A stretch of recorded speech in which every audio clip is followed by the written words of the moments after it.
Lorsqu'en 2019, par l'effet de la technique politique et de la providence, les plus hautes charges publiques nous ont été confiées, ces livres nous ont servi de boussole. L'effet d'avoir pensé suffisamment tôt nous a permis de mettre en application nos préceptes et tous les actions nécessaires à la bonne santé de la nation. Nous avons cadenassé les mécanismes d'intégration pour conjurer les morcellement du pays, qui devait passer obligatoirement par notre adhésion à la communauté des États de l'Afrique de l'Est, par une décision du Conseil des ministres obtenue au forceps.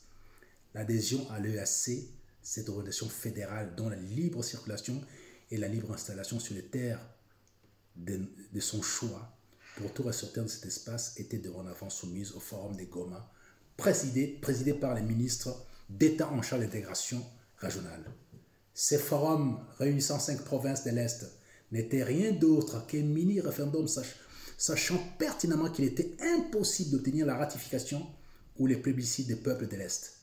Du reste, pour avoir accumulé 10 ans durant des connaissances proches de l'érudition dans le domaine de l'intégration, nous savions avec la plus grande assurance l'hostilité du peuple congolais directement à travers sa représentation nationale et l'hostilité de nos partenaires stratégiques de l'Est, de l'Afrique du Sud et les Zimbabwe sur toute tentative d'adhésion à l'EAC.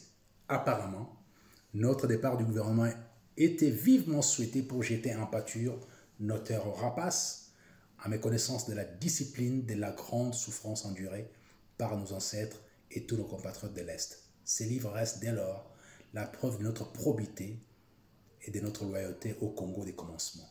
C'est à cette aune que nous avons convenu de procéder à une nouvelle édition de ces textes fondateurs.